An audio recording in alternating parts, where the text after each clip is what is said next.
thing.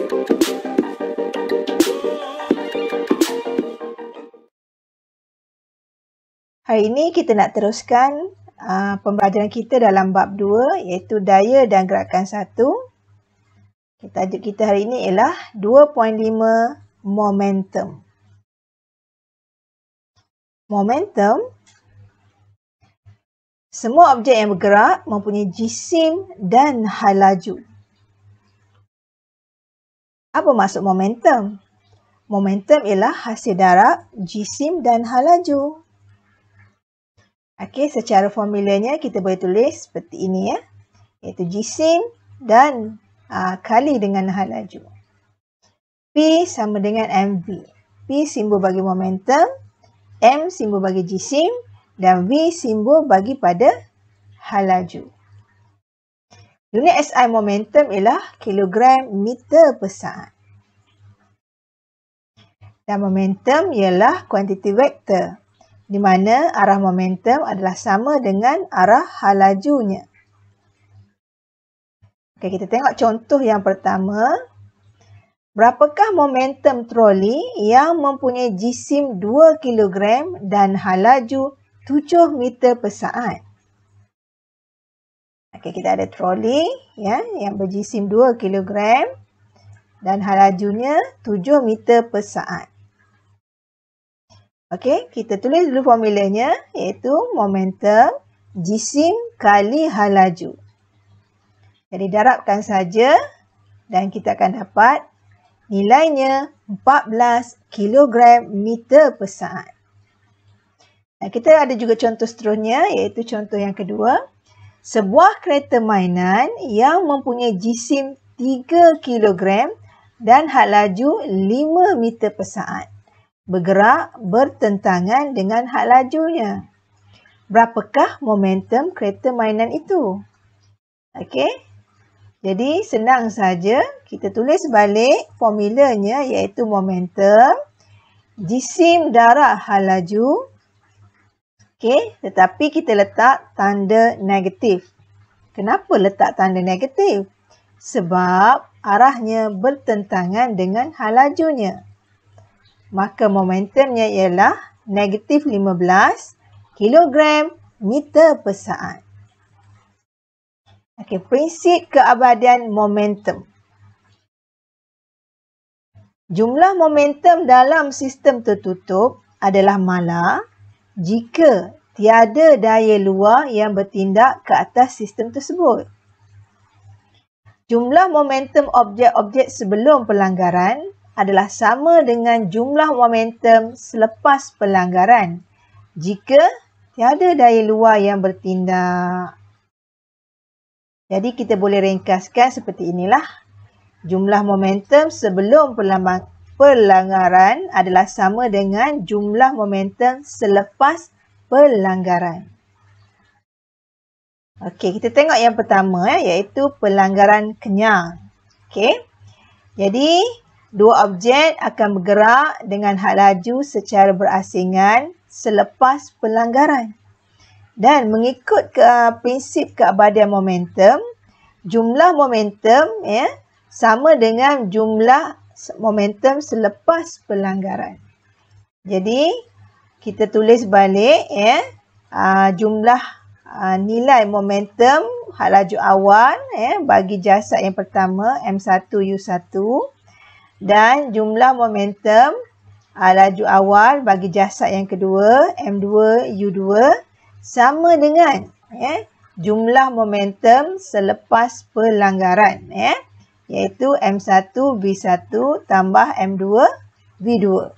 Ini adalah untuk pengiraan dalam pelanggaran kenyal.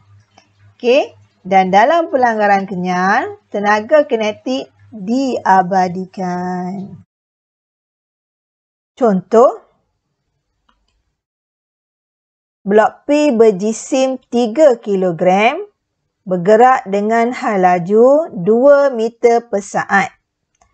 Kemudian berlanggar dengan blok Q berjisim 2 kg yang pegun.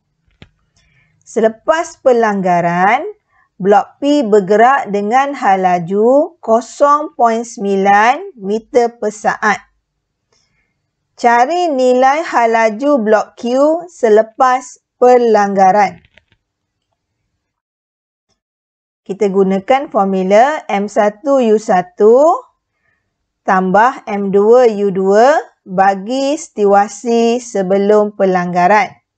Sama dengan M1V1 tambah M2V2 bagi situasi selepas pelanggaran. Kita masukkan nilai dalam formula.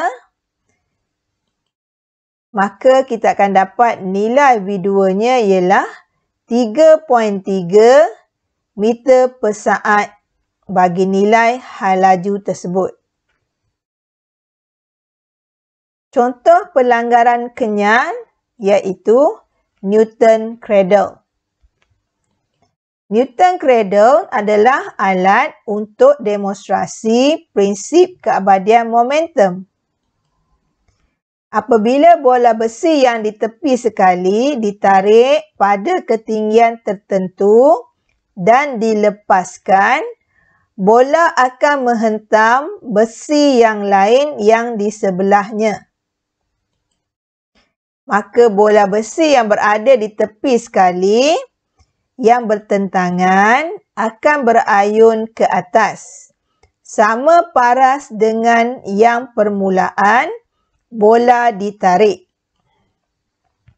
Maka momentum telah dipindahkan dengan nilai yang sama daripada bola pertama ke bola yang terakhir.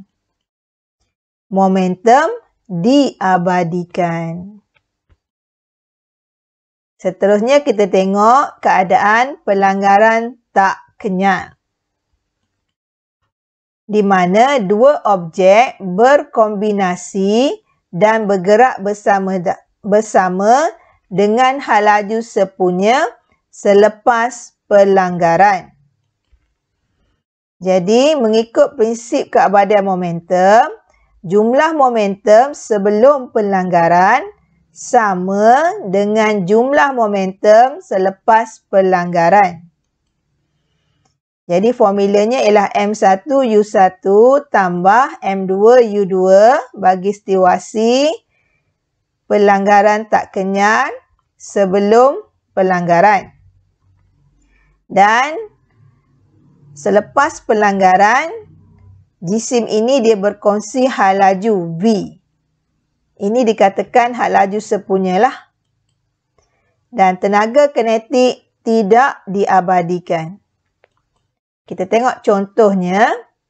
Sebuah lori dengan jisim 500 kg dan hal laju 40 meter per saat berlanggar dengan sebuah kereta yang berjisim 250 kg dengan hal laju 60 meter per saat.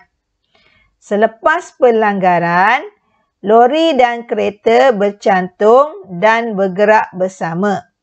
Apakah hal laju akhir lori dan kereta itu? Kita tulis balik nilai formulanya. Kita masukkan nilai yang ada ke dalam formula.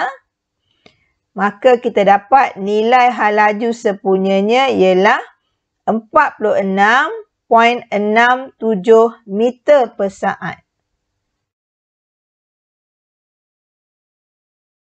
Seterusnya kita tengok situasi letupan. Di mana arah objek berbeza selepas letupan daripada keadaan pegun.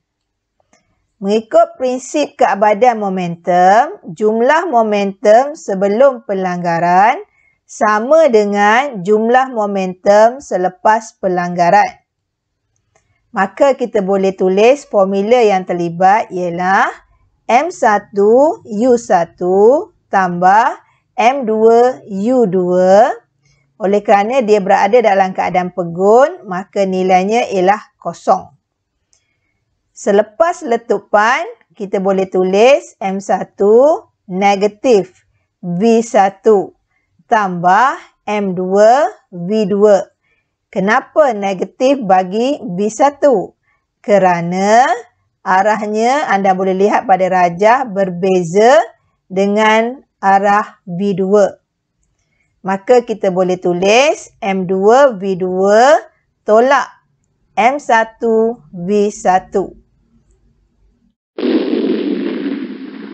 Kita tengok contoh letupan.